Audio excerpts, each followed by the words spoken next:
Hey guys, what's going on? I just want to show you a quick video about overclocking your Raspberry Pi and how to do it, and it's pretty simple. So, a couple things first. The most important thing you want to have before you overclock your Raspberry Pi is a good power supply. The one that comes with it is usually pretty good for, a little bit of an overclock, anywhere from low to medium. You should be fine. I'll show you some settings that worked fine with mine. And if you want to push it a little bit, you should look for at least 2 amp 5-volt power supply. I wouldn't use any cell phone power supplies unless it's like a really good one, but I'd stay away from cheap cell phone power supplies and don't use a USB port from your computer or something like that. Usually the Raspberry Pi one's good, or if you know you got a really good one that can support at least 2 amps. So that's number one. Number two, I want to show some heat sinks. The Raspberry Pi by itself, right out of the box, is fine. You can play on it all day long, no problem. But if you want to overclock, I suggest getting some cheap little heat sinks. These ones here for $4 and change are perfect, and that's exactly where you want to put them. So you can see the main chip there with the copper one and the blue one to the right. That works perfect. A lot of cases come with heat sinks, and that's where you want to put them. Just make sure you clean the chips off with like a little rubbing alcohol first so that they're nice and clean. Stick them on there, you're good. It just helps to get rid of extra heat, and the number one rule of overclocking any kind of electronics is can you get rid of the heat? Because you're going to, because you're going to make it run faster, which means it's going to run hotter, and you don't want it to run too hot and possibly burn up.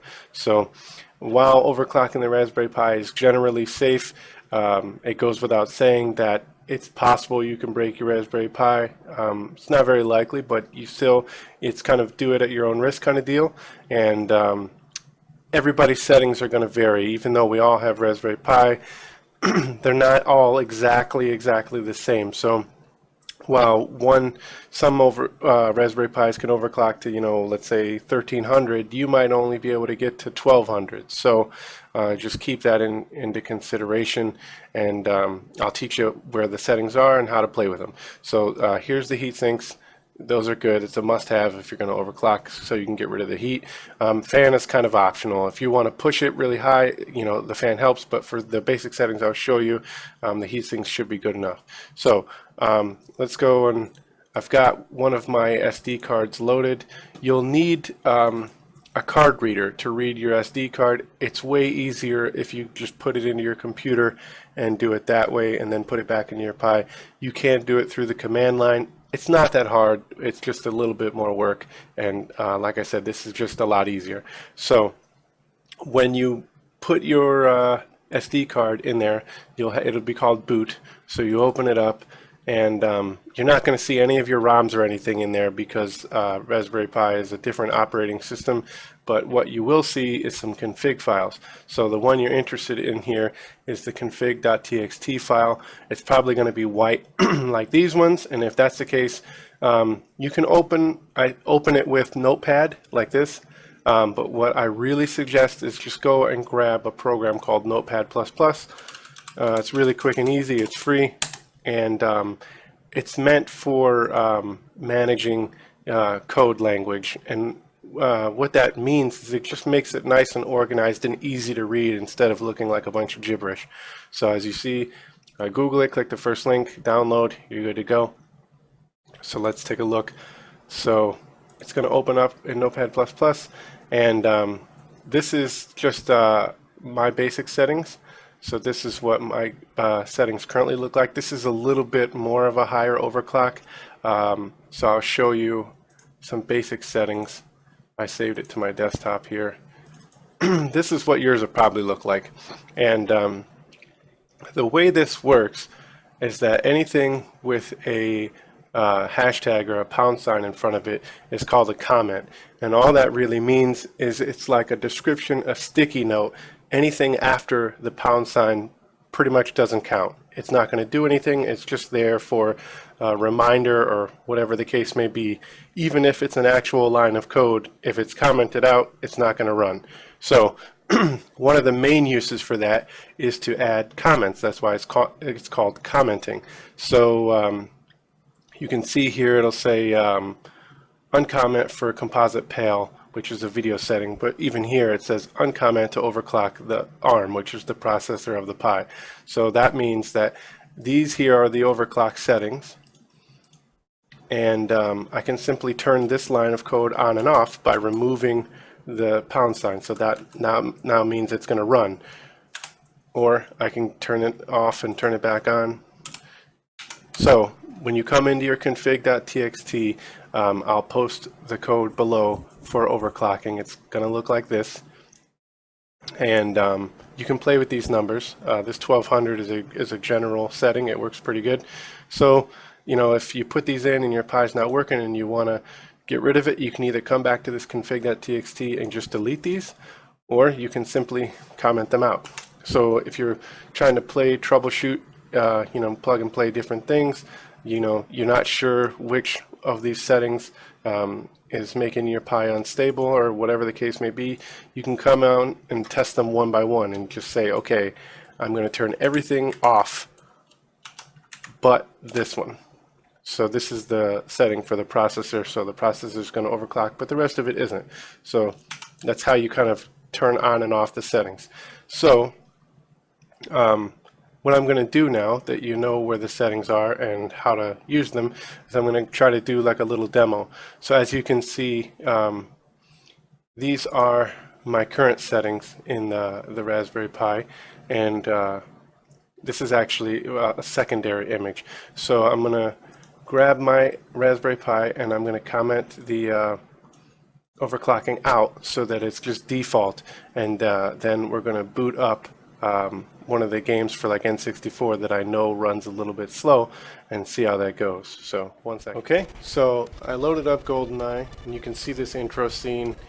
It runs kind of crappy, and it's just one of the ROMs that in my experience just doesn't run the greatest. And it can come down to a lot of things. It could come down to the settings that I'm using when you configure your emulator for how to display the ROM. It could come down to the ROM itself, or it could just be that it's too much work for the Raspberry Pi. So I'm just going to play for a second or two, and you can just kind of see how it doesn't really run the greatest. And this is on, you know, default speeds. So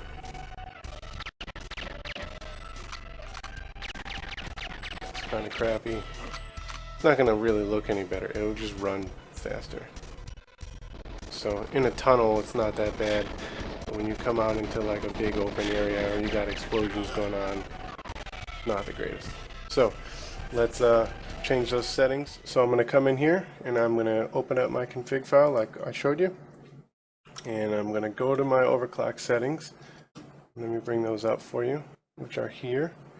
And I'm going to just uncomment the few lines of code that have to do with the overclocking. Now, if you want to know about exactly what each of these do, just go to Google, type in you know, Raspberry Pi followed by whatever parameter it is that you want to know about, or just Raspberry Pi overclocking, and all these will be covered. So I just uncomment those and then I save them, and then I'm going to load up the Pi. Okay, so here we go. And I don't know, it runs a little bit smoother in that same little sequence.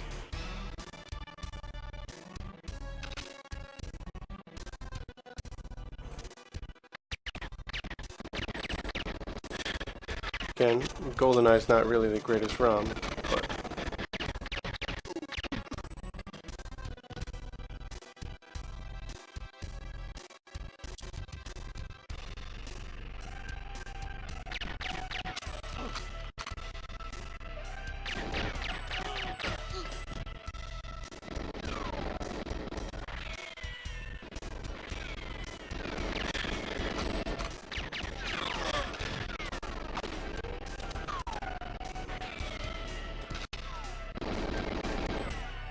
okay, so now we're going to load up some other settings and we'll be back.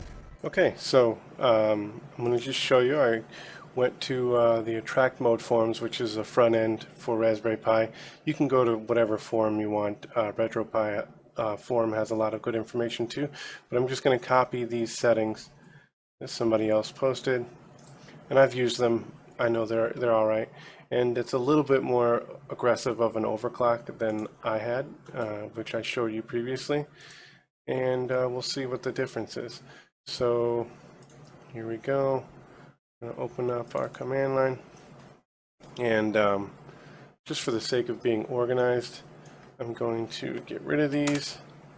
They don't really have to be in any order, so I'm going to come down here, I'm going to paste these, and I'm actually just going to cut that out and move that comment down here so I know, even though it says overclock settings there. So these are the other ones, and you can see it's 1350 instead of 1200. It's got some other settings. The RAM's a little bit faster. I'm not exactly sure what some of these do. I know generally what they do. This one here at the end, the SD overclock, you want to be careful about. I'm going to comment that out because I don't want that to run. If you have a good SD card, you can actually make it run the correct speed, because I think the Raspberry Pi runs a little bit slow by default, so this is how you can kind of make it run if you have a nice SD card as fast as it's supposed to. But in my experience, it's pretty dodgy, and you could easily corrupt your SD card and then have to reload an image. It shouldn't break it, but you'll have to reload it in order for it to work. So I'm going to comment that out because I'm not a big fan of that yet. So with those settings saved like that, I'm going to throw that back in the Pi, and let's play some more GoldenEye. Okay, so here we go, and as you can see, it's actually a lot quicker. Hopefully you can see that anyways, than it was normally, or even the last overclock settings. It's kind of hard to show, but all the menus load faster. When I'm cycling through games, that's all faster, and I don't know, it's kind of a subjective thing, obviously, but you'll notice it when you're just doing your regular business, and you know, whether it's playing videos or whatever. And the reason people overclock is because, you know, why not get more out of your current hardware? It doesn't cost you anything. You just change a couple settings and it runs better. Again, with the caveat that, you know, it could break or whatever, but, you know, that's kind of the risk you take. And generally, it's a safe risk. So I think it works a lot better. Hopefully you can see that. And just a couple notes that I want to mention. If in the upper right hand corner of the screen you see a little lightning bolt symbol, that means that your Raspberry Pi isn't getting enough power. And so that either means, you know, it probably means you don't have a good enough power supply. So, you know, if you're playing games, especially N64 or Dreamcast or PlayStation games, and you see that symbol, that means you need a better power supply. And you could go in the settings and just turn your overclock down to a lower number or turn it off. Likewise, if you see the little thermometer, that means you don't have enough cooling. So that means it's running a little hot. I think there's a couple. One, it's like half a thermometer. That just means it's like kind of hot, and a full thermometer means it's really hot. I just say if you see the thermometer at all, that means you need to turn it down, or you need, you know, better cooling, maybe a fan or whatever the case may be. So those are just some general guidelines. And lastly, you know, this game is kind of like that too. No matter what you do, some things just aren't going to run great on Raspberry Pi. It doesn't really matter. Like, yeah, GoldenEye is one of them. That's kind of why I picked it, because I know it runs like crap. But hopefully you could pick up on the little increases there. So that's about it. It's not too bad. If you're ever in doubt, just Google any of the settings and let me know if you have any questions.